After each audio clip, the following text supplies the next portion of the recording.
And by the time you actually say something, you're already bracing. Because you've learned, if I say it wrong, I pay for it emotionally. He sulks, he explodes, he shuts down for days, and somehow it always ends up being about how you said it, not what you said. So you go quiet. And I want to say something directly. If that's where you are, you're not being dramatic, you're not oversensitive, and you're not too much. You've learned through experience that being honest isn't safe. And that is not your fault. If you're living in a house where telling the truth gets you punished, you're not in a relationship, you're in a reaction management system. So what do you do when you've been silenced for years? You don't start with the hardest conversation. You don't go nuclear. You start by retraining the nervous systems, his and yours, because right now, his system sees truth as a threat and yours sees expression as danger.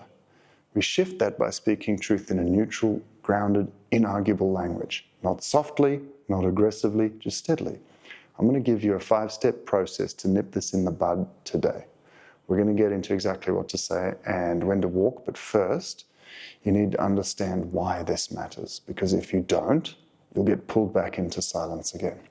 So, step 1, know why you're speaking. So, before you say anything, ask yourself, am I speaking for connection or to convince? Am I doing it to connect or to convince? This is very important to understand. You're not here to win. You're not here to be right. You're here to stop disappearing. This isn't about getting him to understand you. It's about rebuilding the part of you that knows you matter.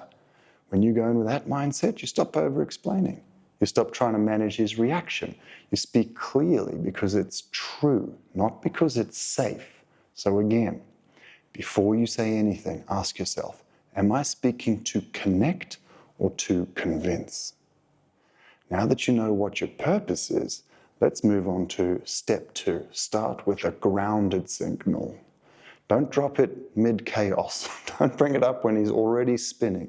Pick a calm moment, a quiet one. Then you say, I want to say something that's important to me. I'm not trying to blame you. I'm not trying to fight. I'm trying to stop carrying everything silently. Then stop. Let the weight hang in the room. And if you feel yourself bracing, don't backpedal. Don't fill that silence. That silence is where the real shift begins. We're not done yet. Keep going. Let him feel that this isn't about drama, it's about presence. Let's move on to step 3. Expect that he's going to get defensive, so prepare to stay present without shrinking. This is where most women give up, where the backlash starts and they start to shrink. But this is the part where you hold. If he pushes back, if he interrupts you, mocks you, tells you you're being dramatic, don't escalate, don't collapse. Don't explain yourself to win his approval. Oh, it's so important. This isn't about proving a point. This is about telling the truth you've been too scared to say for too long. You hold steady and you say, I'm not trying to fight with you. I'm telling you what I've been too scared to say for a long time because I want to feel close to you again and I want to feel safe to be myself around you. Then you stop, not because you're done, but because that moment is enough. You just told the truth without shrinking yourself to protect his ego. And if he keeps going, you don't raise your voice. You don't get pulled into the spiral. You just say, this is why I've been scared to talk. Not because I want to control you, but because I don't want to feel like I have to disappear just to stay close to you. Then you leave, not to punish, not to storm out, just to protect the part of you that finally spoke and doesn't deserve to be punished for it. Now you're probably thinking, that's going to set him off even more, or I'll just start to sob. Then that's why we have another step. Step 4, you de-escalate without disappearing. If things start to spin, he doesn't get it, or your eyes start to fill with tears and you feel your voice shaking, don't stay in it out of obligation. You don't need to collapse into performance. You just calmly say, this isn't going anywhere right now. I'm going to stop here because I want to speak to you, not defend myself from you. Then walk. Quiet. Calm, not as a power move, but because you didn't bargain for dignity. Sometimes walking away doesn't end the conversation. Sometimes it makes him follow you, louder, angrier, needing to have the last word. Not because he wants to connect, because he wants to control. This is the most dangerous moment for your nervous system, because it's where the old pattern says, just give up, just make it stop. But listen, you are not responsible for calming his storm. You already tried to de-escalate. You already tried to stay present. You already tried to walk. If he follows, you do not fight. You hold the line. You don't scream over him. You don't justify. You don't collapse. You just say, calm, clear, and with your full weight. I'm not staying in this with you.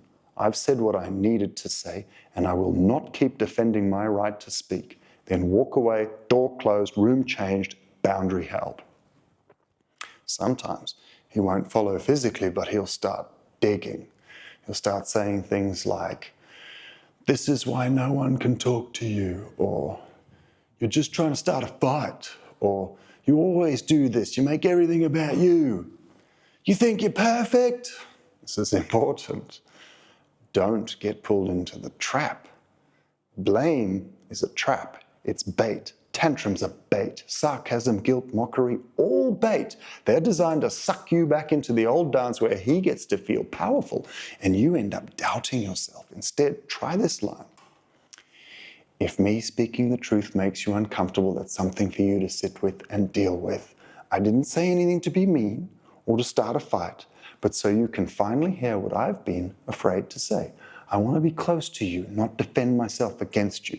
When you're ready to talk, I'd love to talk about it in a kind and compassionate way, but I refuse to dip into pettiness. As I said, I want to be close with you. I want to be myself around you, and I don't want to defend myself against you. Then you go and you walk again. This moment's not about getting him to agree.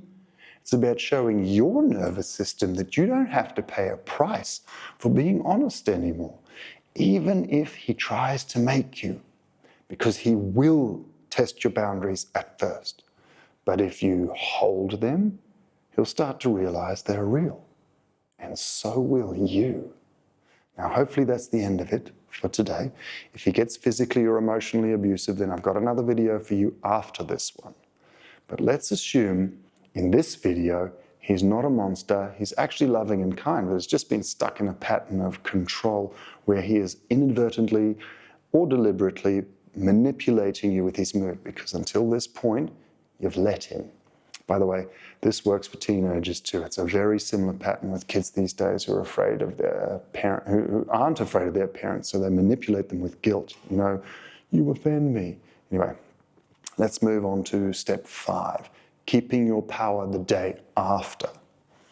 Here's what usually happens after your walk. He sulks.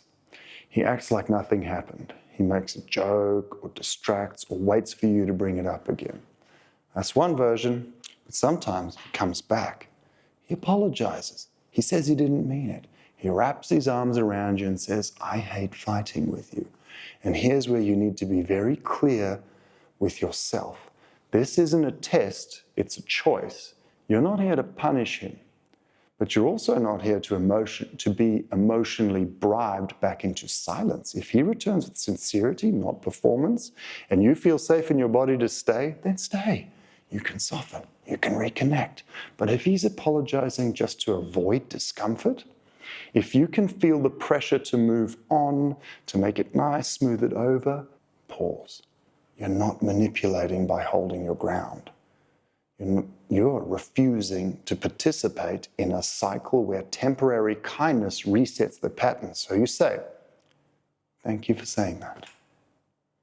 I want us to move forward too, but I also need to know that my voice is allowed even when it's uncomfortable. There's no guilt, no edge, just clarity. You're not swinging the power pendulum the other way.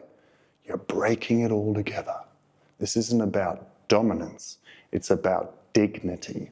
And the moment you stop managing reactions and start holding truth with presence, You stop playing a game neither of you can win. I'll finish with this. This isn't about confrontation. This is about restoring your voice. And if the moment feels uncomfortable, you're not failing. You're just walking back into your body after years of asking for permission to be in the room. Start with one sentence. Say it steady and stop when it's enough. You don't owe him agreement. You don't owe him softness. You don't owe him silence. What you owe is to yourself, to your nervous system, to the part of you that's been waiting quietly in the background to be heard. Now, sadly, this isn't the end of the story. For some women, this is the scariest part, not because of yelling, but because of what yelling turns into. That's where we're going in the next video.